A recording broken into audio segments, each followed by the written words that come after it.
messieurs, bienvenue dans le box-office des Mondico Télévision. Aujourd'hui, nous parlerons du film Wakanda Forever.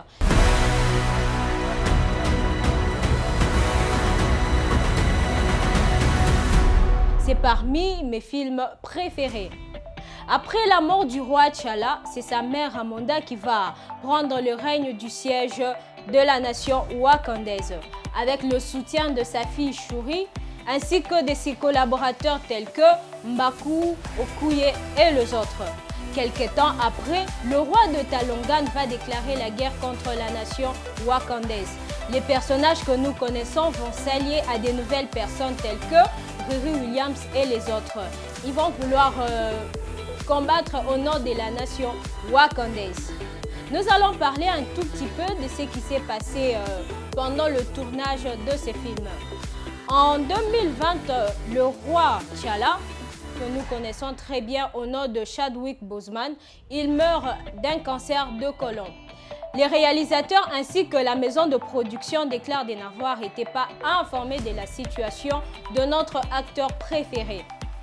Et après quelque temps, Kevin Feige va déclarer que les personnages T'Challa ne sera pas joué par un autre acteur, mais plutôt ils vont nous faire rêver avec les nouvelles personnages ainsi que les personnages que nous connaissions très bien.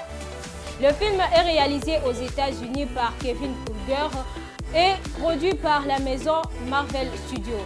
La durée de ce film est de 161 minutes. Sa sortie sera le 9 novembre en France ainsi que le 11 novembre aux États-Unis. Je vous laisse suivre la bande d'annonce, mais sinon pour moi je vous dis à très bientôt sur Mondico Télévision. Merci.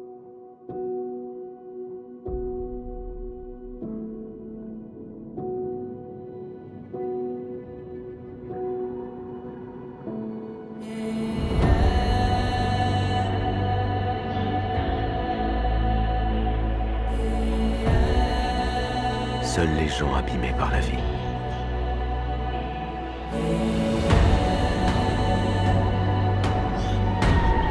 peuvent devenir de grands leaders.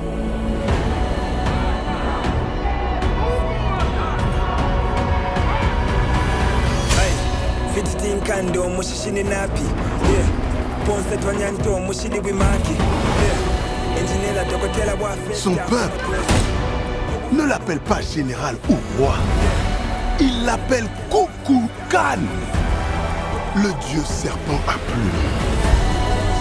Le tuer pourrait entraîner une guerre sans fin. Il veut s'en prendre au monde de la surface.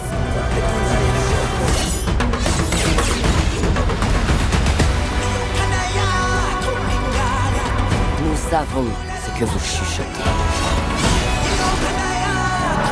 Cette fois, ils ont perdu leur